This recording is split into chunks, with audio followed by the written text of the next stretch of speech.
நீங்கள் டிக்டாக் பார்த்து கொண்டு இருக்கீங்க, உங்களுக்கு குறுக்கால ஒரு கால் மெசேஜ் வந்தேன்னு சொன்னால் டிஸ்டர்ப் பண்ணுது. அதை நீங்கள் கட் பண்ணிவிட்டு திரும்ப அங்கே போய் பார்த்துட்டு இங்கே வந்து பார்க்கணும். இப்படி நிறைய பிரச்சனை இருக்குது தானே. இதுக்கு ஒரு வழி இருக்குது டிக்டாக்ல. வீடியோ உள்ள முழுசாக பாருங்க. உங்களுக்கு பிடிச்சிருந்தா யூஸ் பண்ணுங்க. பிரியோசனமாக இருக்க முடியுதுன்னா மற்றவங்களுக்கு கொஞ்சம் ஷேர் பண்ணி விடுங்க.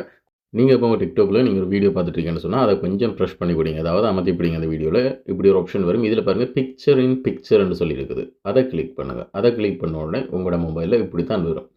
அப்போ உங்களோட மொபைல் ஃபோனில் ஏதாவது ஒரு கார்னரில், அதாவது மூளை ஒன்றில் வந்து இந்த வீடியோ டிக்டாக் வீடியோ போயிட்டுருக்கும். உங்களோட MP3 பிளேயர் மாதிரி நீங்கள் நெக்ஸ்ட்டை பார்க்கணும்னு சொன்னால் அதில் நெக்ஸ்ட் பட்டன் இருக்குது. அதை கிளிக் பண்ணிங்கன்னு சொன்னால் அடுத்த வீடியோ வரும். முதல் பார்த்த வீடியோ கிளிக் பண்ணணும்னு சொன்னால் ப்ரீவியஸ் பட்டன் இருக்குது. அதை கிளிக் பண்ணிங்கன்னா அந்த வீடியோ வரும்.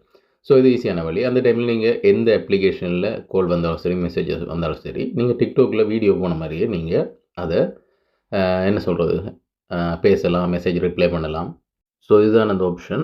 உங்களுக்கு பிடிச்சிருந்தா உங்களோட டிக்டாக்லேயும் இதை கொஞ்சம் ட்ரை பண்ணி பாருங்கள். அப்படியே உங்களோட ஃப்ரெண்ட்ஸ் மாதிரி கொஞ்சம் இதை கையோட ஷேர் பண்ணி கொடுங்க. பிரயோசனமாக இருந்தேன்னு சொன்னேன்.